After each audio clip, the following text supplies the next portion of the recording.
Hello एस्पिरंट्स, मी मिथुन भोसले. आजच्या चालू घडामोडीच्या सेशनमध्ये तुमच्या सगळ्यांचं परत एकदा खूप खूप स्वागत करतो. जून महिन्यातला आपण एक आज नवीन टॉपिक सुरू करतोय, तो म्हणजे क्रीडा. दोन भाग केलेत आपण. आजचं क्रीडा सेशनचं पहिलं लेक्चर आहे. सुरू करूया आपलं आजचं एक्साइटिंग लेक्चर. पहिली न्यूज महत्त्वाची आहे थोडी. जसा त्या ठिकाणी T20चा वर्ल्ड कप असतो, वन डेचा वर्ल्ड कप असतो, अगदी तशाच पद्धतीनं कसोटीचा देखील वर्ल्ड कप त्या ठिकाणी सुरू झालेला आहे. 2021 मध्ये ह्याची पहिली आवृत्ती पार पडली होती आणि आता दुसरा जो काही कसोटीचा वर्ल्ड कप आहे तो पार पडला. सगळ्यात महत्त्वाची गोष्ट, या दोन्ही वर्ल्ड कपच्या एडिशनमध्ये त्या ठिकाणी भारत हा अंतिम स्पर्धेमध्ये खेळला, परंतु भारताला दोन्ही वेळेला त्या ठिकाणी उपविजेतेपदावर समाधान मानावं लागलं. पहिल्यांदा 2021 मध्ये जेव्हा ही स्पर्धा पार पडली तेव्हा भारताला न्यूझीलंडकडून पराभव स्वीकारायला लागला. आत्ता भारताला त्या ठिकाणी ऑस्ट्रेलिया संघाकडून त्या ठिकाणी पराभव स्वीकारायला लागलेला आहे. ओके, सो बेसिकली दुसरी त्या ठिकाणी जागतिक कसोटी अजिंक्यपद स्पर्धा म्हणजे थोडक्यात कसोटीचा वर्ल्ड कप, आपण अगदी शॉर्टमध्ये त्या ठिकाणी असं म्हणू शकतो. त्याला WTC असं देखील म्हटलं जातं, world test championship. Okay, so ही स्पर्धा जी झाली दी ओव्हल नावाचं लंडनमधलं एक स्टेडियम आहे तिथं. ओके, विजेता आहे ऑस्ट्रेलिया संघाचा कर्णधार आहे पॅट कमिन्स. उपविजेता जो काही संघ होता तो होता भारत. त्या ठिकाणी रोहित शर्मा हा त्या ठिकाणी भारतीय संघाचा कर्णधार त्या ठिकाणी होता. ओके, सो ही आहे ऑस्ट्रेलियाची टीम ज्यांनी त्या ठिकाणी या स्पर्धेचं विजेतेपद त्या ठिकाणी जिंकलेलं आहे. ओके, जर तुम्ही फोटोमध्ये बघत असाल तर अशी गदा जी आहे ती गदा ट्रॉफी म्हणून त्या ठिकाणी दिली जाते. ओके, भारताचा 209 धावांनी त्या ठिकाणी पराभव झाला. भारताचं सलग दुसरं उपविजेतेपद होतं. 2021 मध्ये न्यूझीलंड संघाकडून भारताचा पराभव त्या ठिकाणी झाला होता. जेव्हा ही स्पर्धा ऑस्ट्रेलियाने जिंकली तेव्हा ऑस्ट्रेलियाने एक विक्रम केला. क्रिकेटमध्ये ऑस्ट्रेलिया आणि विश्वविक्रम हे समीकरण एक त्या ठिकाणी झालेलं आहे आणि या स्पर्धेमध्ये देखील त्या ठिकाणी ऑस्ट्रेलियाने एक विश्वविक्रम केलेला आहे. काय केलंय बघा, एक दिवसीय विश्वचषक, T20 विश्वचषक, चॅम्पियन्स करंडक आणि जागतिक कसोटी अजिंक्यपद या ICCच्या चारही स्पर्धा जिंकणारा ऑस्ट्रेलिया जगातला पहिलाच संघ आहे. आणि हा विक्रम करण्याची संधी भारतीय संघाला होती, कारण भारताने एकदिवसीय विश्वचषक जिंकलेला आहे 1983 मध्ये, 2007 मध्ये T20चा वर्ल्ड कप जिंकलेला आहे, चॅम्पियन्स ट्रॉफी देखील जिंकलेली आहे आणि जागतिक कसोटी जी अजिंक्यपद स्पर्धा आहे ती जिंकली असती तर कदाचित ICC कडून ह्या ज्या काही 4 महत्त्वाच्या स्पर्धा आयोजित केल्या जातात त्या चारही स्पर्धांचं विजेतेपद मिळवणारा भारत जगातला पहिलाच संघ ठरला असता. परंतु ऑस्ट्रेलियाने ही संधी आपल्याकडून हिरावून नेलेली आहे. त्यामुळं या सगळ्या क्रीडा प्रकारांमध्ये त्या ठिकाणी ट्रॉफी जिंकणारा भारत ऑस्ट्रेलिया जगातला पहिला त्या ठिकाणी संघ ठरलेला आहे.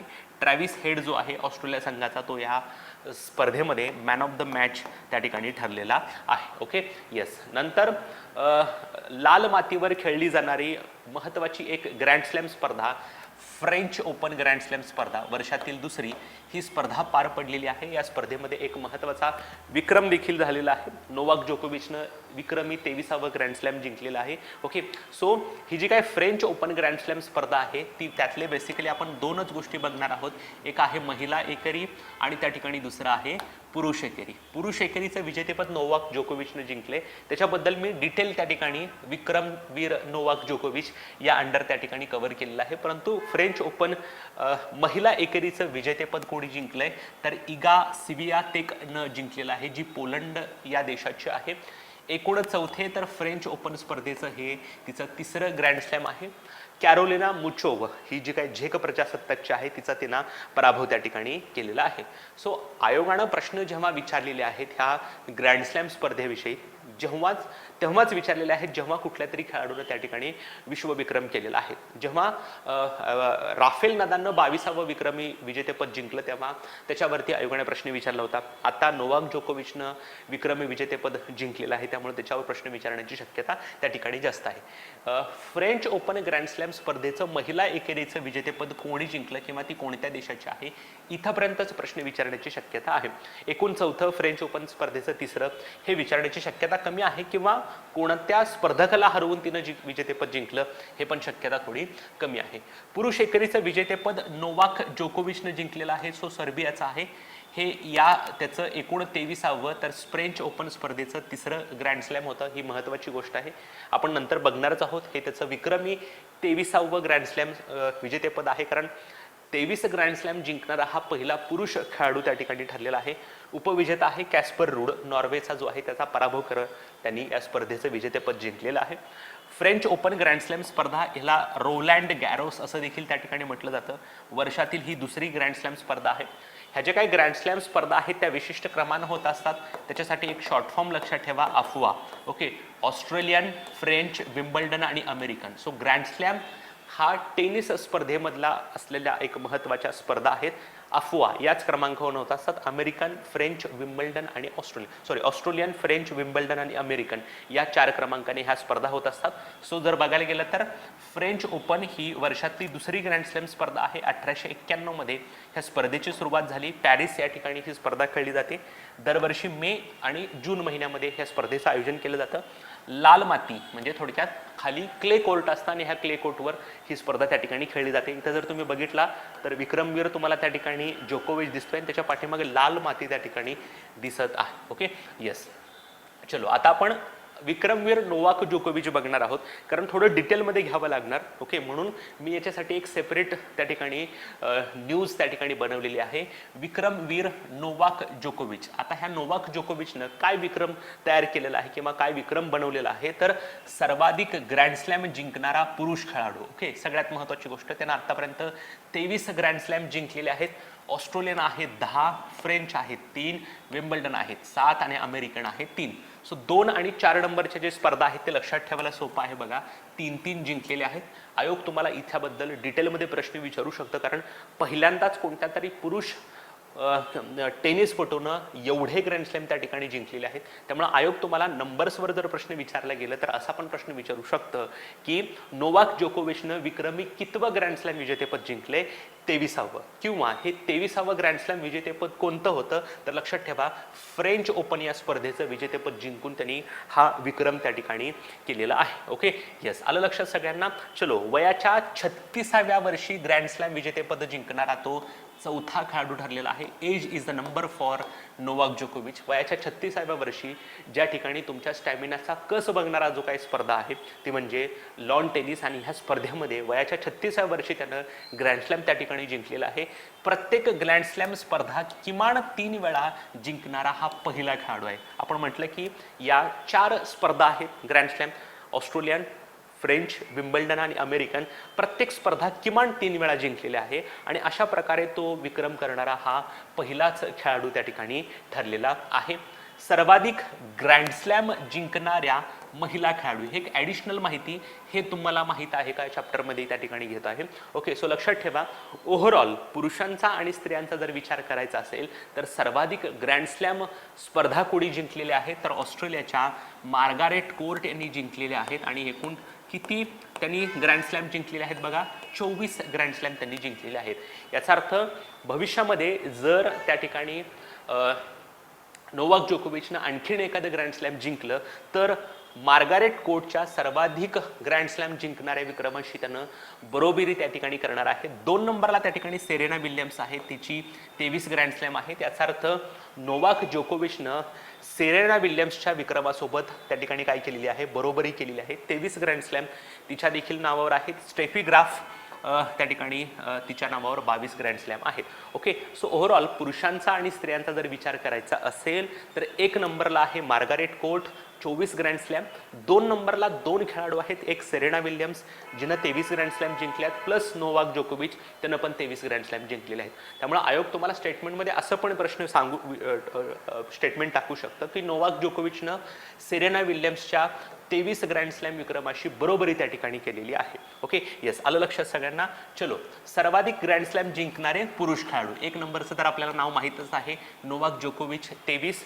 नंतर 2 नंबरला आहे राफेल नदाल स्पेनचा, त्याला 22 ग्रँड स्लॅम आहेत. आणि रॉजर फेडरर त्याला 20 ग्रँड स्लॅम त्या ठिकाणी आहेत. ओके, सो राफेल नदाल आणि नोवाक जोकोविचमध्ये एकेकाळी स्पर्धा सुरू होती की कोण सर्वात जास्त ग्रँड स्लॅम जिंकणार.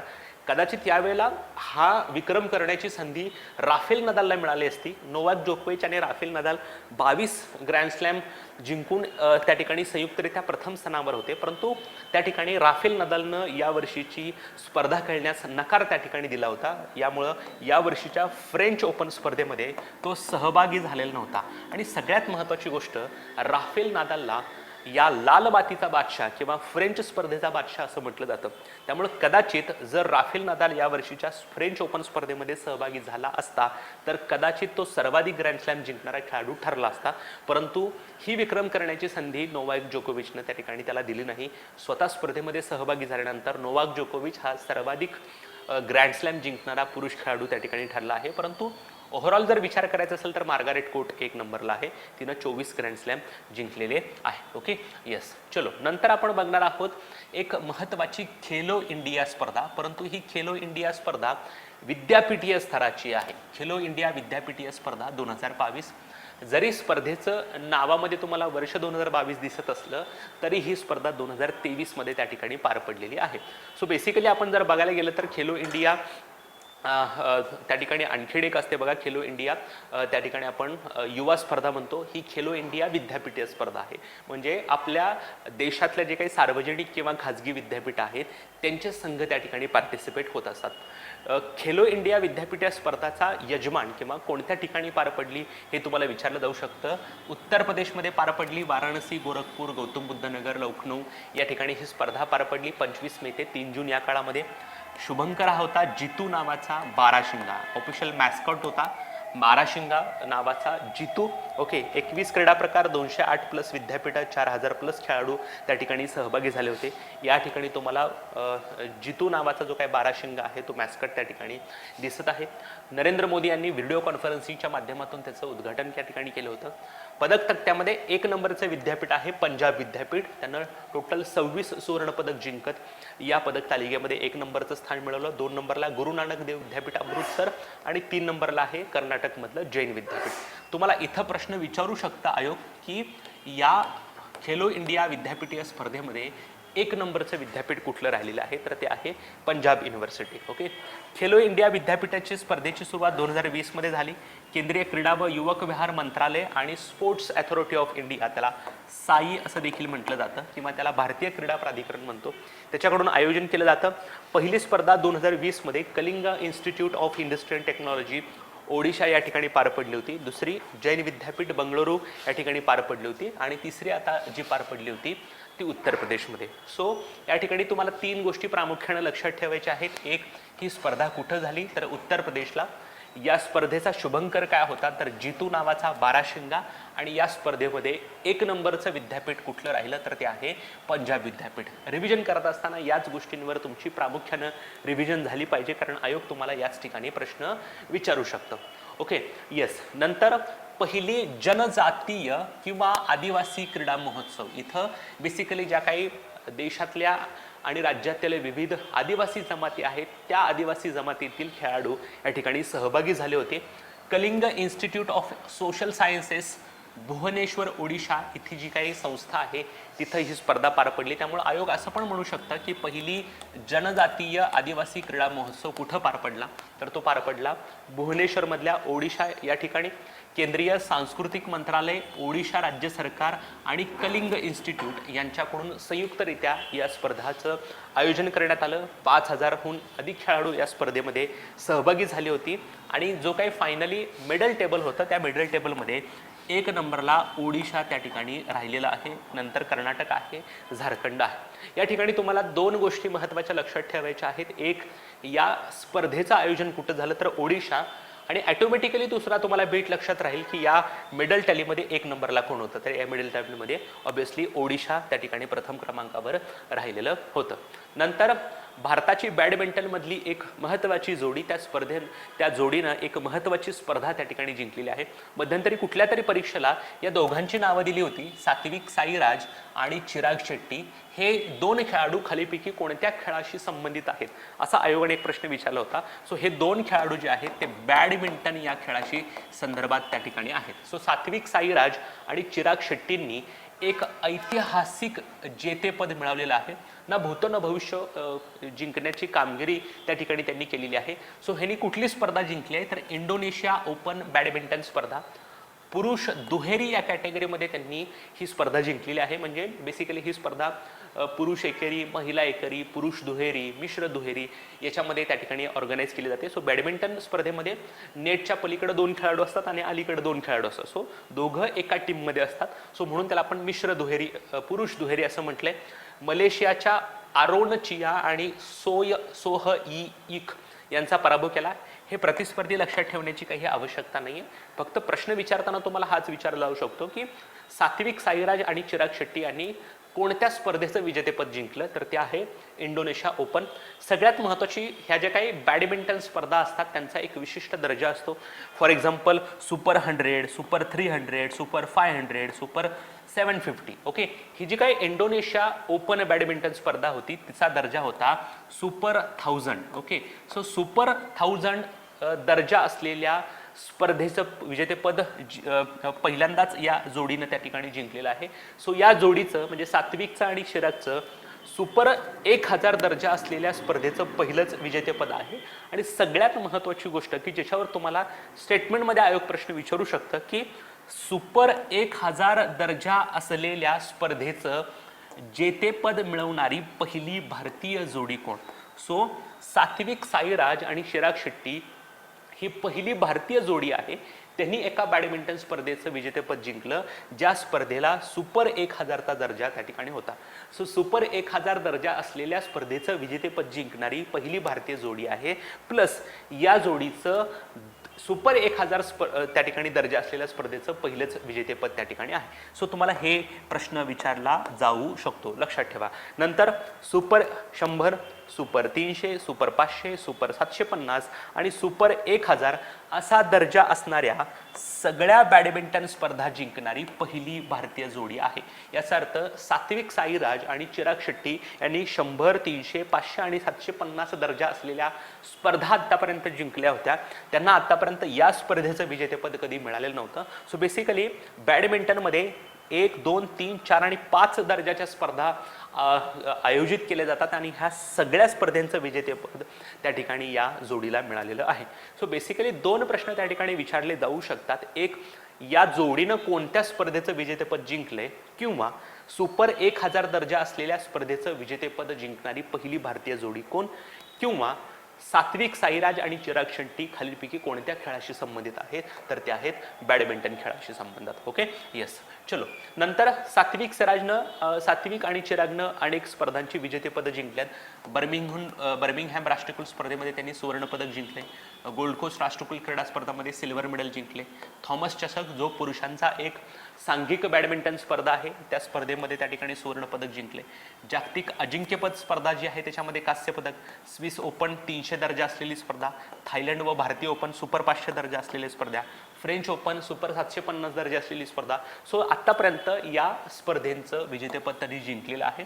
हे तुम्हाला रिव्हिजनसाठी महत्त्वाचं आहे. जेव्हा तुम्ही परीक्षेच्या पूर्वी आपल्या विषयावर रिव्हिजन कराल तेव्हाच हे वाचायला काही हरकत नाही. त्यातलं 1-2 गोष्टी लक्षात ठेवा. बर्मिंगहॅम जे राष्ट्रकुल जे आहे जे मागच्याच वर्षी पार पडलं त्याच्यावर तुम्हाला आयोग प्रश्न विचारू शकतं की या व्यक्तीनं किंवा या जोडीनं बर्मिंगहॅम राष्ट्रकुल क्रीडा स्पर्धेचं देखील सुवर्ण पदक जिंकलेलं आहे. ओके, सो आत्ता आपण बघितलं की इंडोनेशिया ओपन बॅडमिंटन स्पर्धा जी आहे त्या स्पर्धेचं विजेतेपद जिंकणारी ही भारतीय जोडी आहे. याचा अर्थ पुरुष दुहेरी या कॅटेगरीमध्ये पहिल्यांदाच भारतीय खेळाडूंनी हे विजेतेपद जिंकलं आहे. परंतु याच्यापूर्वी एकेरी गटामध्ये या स्पर्धेचं विजेतेपद जिंकणारे भारतीय खेळाडू सायना नेहवाल आणि के श्रीकांत असे 2 भारतीय बॅडमिंटनपटू आहेत ज्यांनी एकेरी गटामध्ये या स्पर्धेचं विजेतेपद जिंकले. परंतु आपण मगाशी काय म्हटलं होतं, या स्पर्धेची विजेतेपद जिंकणारी पहिली भारतीय जोडी असं म्हटलं होतं.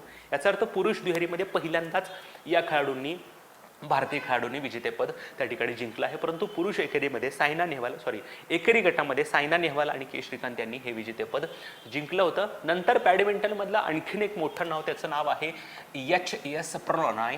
या खेळाडूनं देखील एक महत्त्वाची स्पर्धा जिंकली आहे ती म्हणजे मलेशिया. सो लक्षात ठेवा, कन्फ्यूज करू नका.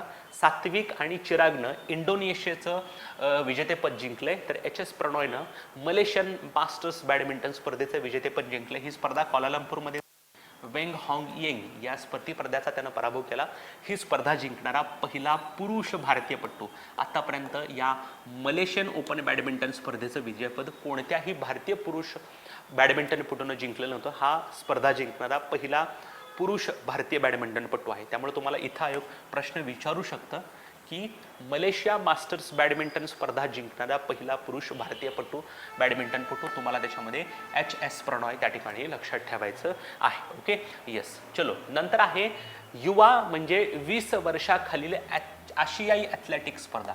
म्हणजे बेसिकली काय आहेत, जे स्पर्धक सहभागी झालेले आहेत ते 20 वर्षाच्या खाली आहेत म्हणून त्याला आपण युवा म्हणतोय.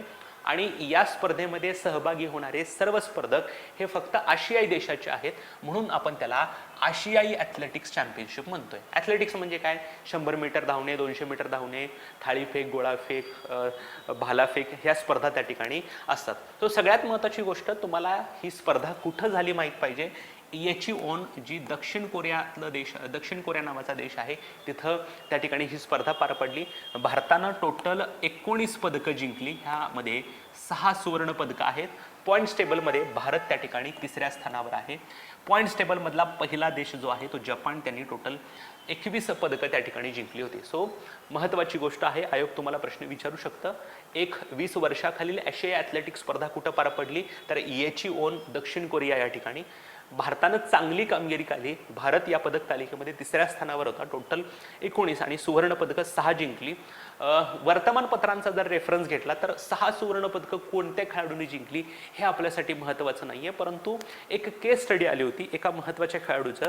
तर या 6 सुवर्ण पदकामधलं एक सुवर्ण पदक फार महत्त्वाचं आहे. त्या खेळाडूचं नाव आहे सुनील कुमार. ओके, सुनील कुमारनं या स्पर्धेमध्ये सुवर्ण पदक जिंकलेलं आहे.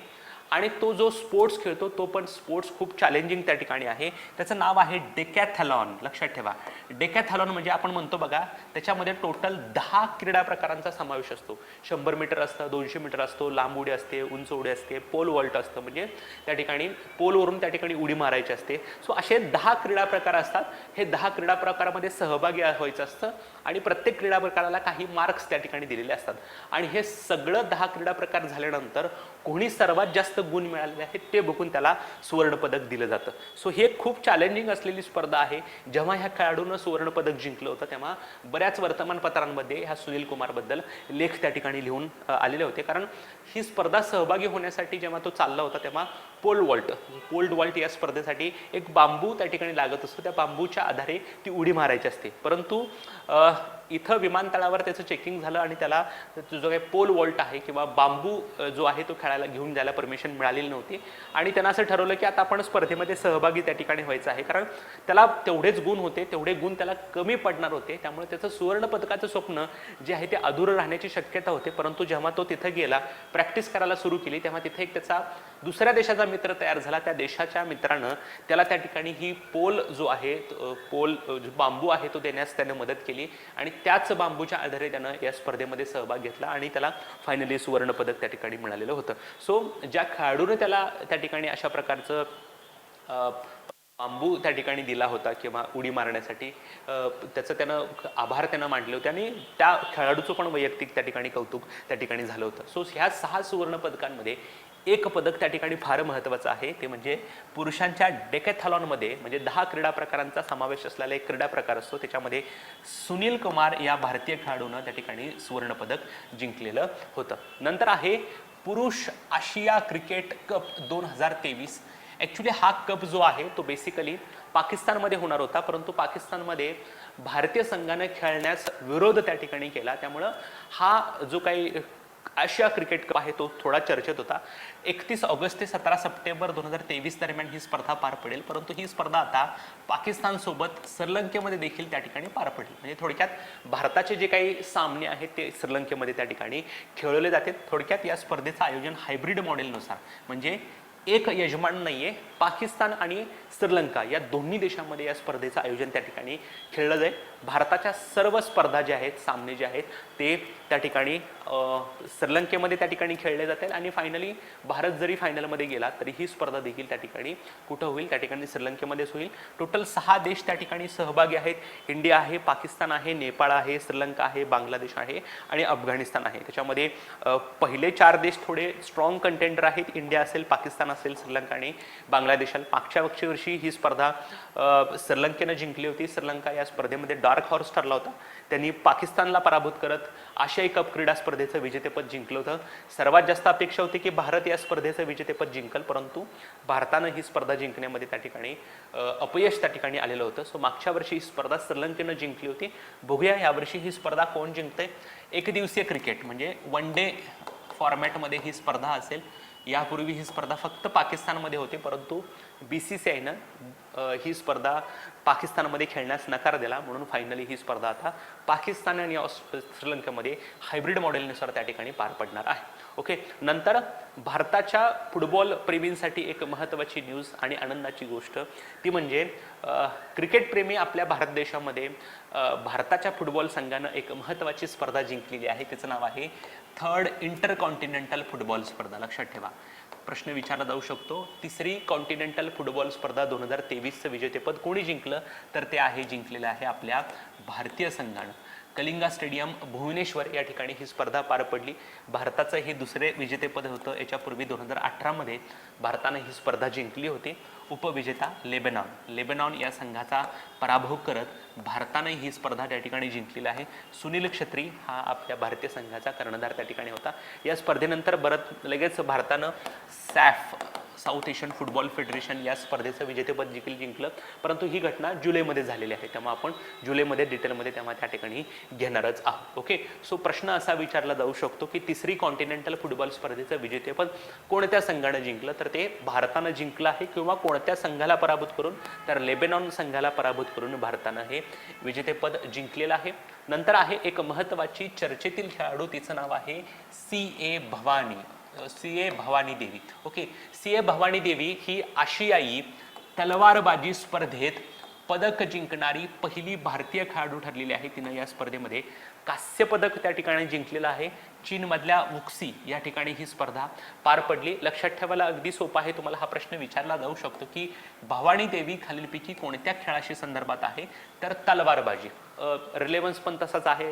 ऐतिहासिक एक घटना पण आहे बघा, छत्रपती शिवाजी महाराजांना भवानी तलवार त्या ठिकाणी दिलेली होती. त्यामुळे तुम्ही असं पण लक्षात ठेवू शकता की भवानी आणि तलवार हे एक समीकरण आपल्याला माहिती त्या ठिकाणी आहे. सो भवानी देवी ही तलवारबाजी ह्या खेळाशी संबंधित आहे आणि आशियाई तलवारबाजी स्पर्धेत कोणत्याही पदक जिंकणारी ही पहिली भारतीय खेळाडू आहे. तिनं ब्रॉन्झ मेडल त्या ठिकाणी जिंकलेलं आहे. सगळ्यात महत्त्वाची गोष्ट 2020चं जे काही टोकियो ऑलिम्पिक झालं होतं, त्या टोकियो ऑलिम्पिकमध्ये देखील भवानी देवीनं सहभाग त्या ठिकाणी घेतला होता आणि ऑलिम्पिकमध्ये तलवारबाजीसाठी पात्र झालेली ती पहिली भारतीय खेळाडू आहे.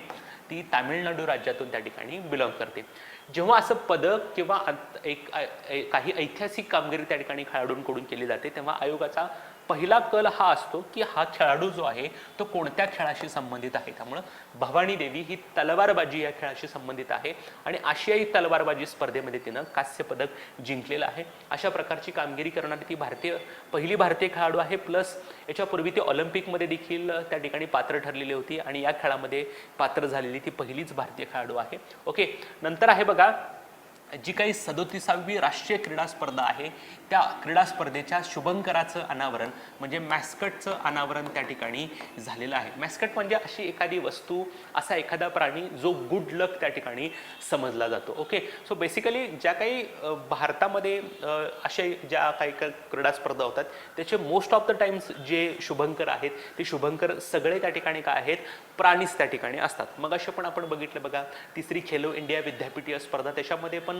जो काही शुभंकर आहे तो जितू नावाचा बाराशिंगा होता. इथं 37वी राष्ट्रीय क्रीडा स्पर्धा जी आहे ती गोव्यामध्ये त्या ठिकाणी होणार आहे. या मॅस्कटचं किंवा शुभंकराचं अनावरण प्रमोद सावंत यांनी केलं, जे गोव्याचे मुख्यमंत्री आहेत. मुख्यमंत्री श्यामाप्रसाद मुखर्जी स्टेडियम नावाचं एक स्टेडियम आहे, तिथं गोव्याचे मुख्यमंत्री प्रमोद सावंत यांच्या हस्ते आगामी 37व्या राष्ट्रीय क्रीडा स्पर्धाच्या शुभंकराचं अनावरण झालं. या ठिकाणी तुम्हाला प्रमोद सावंत दिसत आहेत आणि इकडं आपला त्या ठिकाणी काय दिसतोय, शुभंकर दिसतोय. सो शुभंकर काय आहे बघा, तर मोगा. मोगा काय आहे, तर हा एक भारतीय बायसन आहे, एका रेड्याची प्रजाती आहे. ही एक वन्य प्रजाती त्या ठिकाणी आहे, स्पेसिफिकली गोव्यामध्ये सापडते. म्हणून मोगा नावाचा भारतीय बायसन हा 37व्या राष्ट्रीय क्रीडा स्पर्धाचा शुभंकर त्या ठिकाणी आहे. मोगा हा मूळ कोकणी भाषेतील शब्द आहे आणि त्याचा अर्थ प्रेम असा होतो. लक्षात ठेवा, सगळ्यांना माहित आहे गोव्याची जी काही भाषा आहे ती आहे कोकणी, आणि मोगा हा शब्द कोकणी भाषेतून उचललेला आहे आणि त्याचा अर्थ प्रेम, लव्ह असा त्या ठिकाणी होतो. 2022 मध्ये जी काही 36वी राष्ट्रीय क्रीडा स्पर्धा झाली होती ती गुजरातमध्ये झाली होती आणि त्याच्या वेळेला सावज नावाचा सिंह त्या ठिकाणी शुभंकर होता. मी तुम्हाला सांगितल्याप्रमाणे हे सगळे जे काही मॅस्कट असतात ते मोस्ट ऑफ द टाइम्स काय असतात, त्या ठिकाणी हे वन्य प्राणी त्या ठिकाणी असतात. सो गुजरातमध्ये सावज नावाचा सिंह का त्या ठिकाणी आहे, कारण भारतामध्ये जे काही सिंह सापडतात ते गीर जंगलात सापडतात, फक्त गीर जंगलात सापडतात आणि गीर जंगल कुठं आहे तर गुजरातमध्ये आहे. म्हणून सावज नावाचा सिंह हा मागच्या वर्षीच्या क्रीडा स्पर्धेचा काय होता, त्या ठिकाणी शुभंकर होता. त्यामुळे आयोग 2 तुम्हाला प्रश्न विचारू शकतं की 37वी किंवा आगामी राष्ट्रीय क्रीडा स्पर्धा कुठं होणार आहे, तर ती गोव्यामध्ये होणार आहे. प्लस या स्पर्धेचा ऑफिशियल मॅस्कट किंवा शुभंकर काय आहे, तर तो आहे मोगा. मोगा हा एक भारतीय बायसन त्या ठिकाणी आहे. Okay, yes. आता नेहमीप्रमाणे आपण एकदा क्विक रिव्हिजन करूयात. क्विक रिव्हिजन तुमच्यासाठीच आहे. याच्यामध्ये आपण काही महत्त्वाच्या घटना ज्या आहेत त्या परत एकदा रिवाइज करत असतो. रिव्हिजन हा आपल्या अभ्यासाचा एक महत्त्वाचा भाग आहे. जर तुम्ही रिव्हिजन केली नाही तर ऑब्व्हियसली कितीही वाचन झालं असेल तरी मार्क्स कमी येतील. ओके, दुसरी जागतिक कसोटी अजिंक्यपद स्पर्धा जी लंडनमध्ये झाली, दी ओव्हल नावाच्या स्टेडियमवरती ही स्पर्धा जिंकलेली आहे ऑस्ट्रेलियानं. भारतानं या स्पर्धेमध्ये भारताला त्या ठिकाणी त्यांनी पराभूत केलेला आहे. भारताचं हे सलग दुसरं उपविजेतेपद आहे. याच्यापूर्वी पण 2021 मध्ये जेव्हा ही स्पर्धा पार पडली तेव्हा भारताचा न्यूझीलंड संघानं पराभव त्या ठिकाणी केलेला होता. ऑस्ट्रेलियानं एक विक्रम केलेला आहे, तो म्हणजे एक दिवसीय विश्वचषक, T20 विश्वचषक, चॅम्पियन्स करंडक आणि जागतिक कसोटी अजिंक्यपद स्पर्धा या ICCच्या 4ही स्पर्धा जिंकणारा ऑस्ट्रेलिया जगातला पहिला संघ त्या ठिकाणी ठरलेला आहे. ट्रॅव्हिस हेड या स्पर्धेचा सामनावीर होता. फ्रेंच ओपन ग्रँड स्लॅम स्पर्धेचं महिला एकेरीचं विजेतेपद पोलंडच्या इगा स्वियातेकनं जिंकलेलं आहे. पुरुष एकेरीचं विजेतेपद नोवाक जोकोविचनं त्या ठिकाणी जिंकलेलं आहे. फ्रेंच ओपन ही वर्षातील दुसरी ग्रँड स्लॅम स्पर्धा आहे. पॅरिसमध्ये त्याचं आयोजन केलं जातं. लाल मातीवर खेळली जाणारी ही स्पर्धा आहे. विक्रमवीर नोवाक जोकोविच फ्रेंच ओपन स्पर्धेचं विजेतेपद जिंकून त्यांना हा विक्रम केलेला आहे. टोटल 23 ग्रँड स्लॅम आहेत. 10-3, 7-3 असं तुम्हाला लक्षात ठेवायचं आहे. ऑस्ट्रेलियन 10, फ्रेंच 3, विम्बल्डन 7 आणि अमेरिकन 3. वयाच्या 36व्या वर्षी ग्रँड स्लॅम स्पर्धा जिंकणारा हा चौथा खेळाडू आहे. प्रत्येक ग्रँड स्लॅम स्पर्धा किमान 3 वेळा जिंकणारा हा जगातला पहिला खेळाडू आहे. ग्रँड स्लॅम जिंकणारी सर्वाधिक ग्रँड स्लॅम जिंकणारी महिला खेळाडू आहे मार्गारेट कोर्ट. 2 नंबरला आहे सेरेना विल्यम्स, जिनं 23 ग्रँड स्लॅम जिंकलेले आहेत. याचा अर्थ नोवाक जोकोविचनं सेरेना विल्यम्सच्या विक्रमासोबत त्या ठिकाणी बरोबरी केलेली आहे. 2 नंबरला आहे राफेल नादाल पुरुषांच्या बाबतीत आणि रॉजर फेडरर आहे 3 नंबरला 20 ग्रँड स्लॅम जिंकून. तिसरी खेलो इंडिया विद्यापीठीय स्पर्धा उत्तर प्रदेशमध्ये पार पडली. जितू नावाचा बाराशिंगा त्याचा ऑफिशियल मॅस्कट त्या ठिकाणी होता. पंजाब विद्यापीठ 1 नंबरला त्या ठिकाणी राहिलेला आहे. ही स्पर्धा 2020 पासून दरवर्षी त्या ठिकाणी आयोजित केली जाते. जनजातीय आदिवासी क्रीडा महोत्सव ओडिशामध्ये त्या ठिकाणी पार पडला. ओडिशानंच या पदक तालिकेमध्ये प्रथम क्रमांकाचं स्थान त्या ठिकाणी मिळवलं. सात्विक साईराज आणि चिराग शेट्टीनं इंडोनेशिया ओपन बॅडमिंटन स्पर्धेचं विजेतेपद जिंकलेलं आहे. या जोडीचं 1000 दर्जा असलेल्या बॅडमिंटन स्पर्धेचं पहिलंच विजेतेपद आहे. प्लस सुपर 1000 दर्जा असलेल्या स्पर्धेचं जेतेपद जिंकणारी पहिलीच भारतीय जोडी त्या ठिकाणी आहे. या आतापर्यंत ज्या काही बॅडमिंटनचा सर्व दर्जा असलेल्या स्पर्धा आहेत त्यांनी त्या ठिकाणी जिंकलेल्या आहेत. बर्मिंगहम राष्ट्रकुल क्रीडा स्पर्धेमध्ये या जोडीनं सुवर्णपदक जिंकलं होतं. याच्यापूर्वी हीच स्पर्धा एकेरी गटामध्ये सायना नेहवाल आणि के श्रीकांतनं जिंकली होती. मलेशिया मास्टर्स बॅडमिंटन स्पर्धेचं विजेतेपद जिंकणारा पहिला पुरुष भारतीय बॅडमिंटनपटू HS प्रणॉय त्या ठिकाणी आहे. 20 वर्षाखालील आशिया ॲथलेटिक्स स्पर्धा जी HA1 या ठिकाणी पार पडली, ज्याच्यामध्ये भारताला 6 सुवर्णपदकं मिळाली. भारत त्याच्यामध्ये 3 नंबरला होता. जपान त्या ठिकाणी 1 नंबरला राहिला. सगळ्यात महत्त्वाचं सुवर्णपदक ते म्हणजे सुनील कुमारनं डिकॅथॉलॉनमध्ये त्या ठिकाणी सुवर्णपदक जिंकलेलं आहे. पुरुष आशियाई क्रिकेट कप जो ॲक्च्युली पाकिस्तानमध्ये होणार होता, परंतु BCCIनं या स्पर्धेमध्ये खेळण्यास नकार दिल्यानंतर या स्पर्धेचा हायब्रिड मॉडेलनुसार पाकिस्तान आणि श्रीलंकेमध्ये आयोजन करण्यात येणार आहे. टोटल 6 संघ आहेत.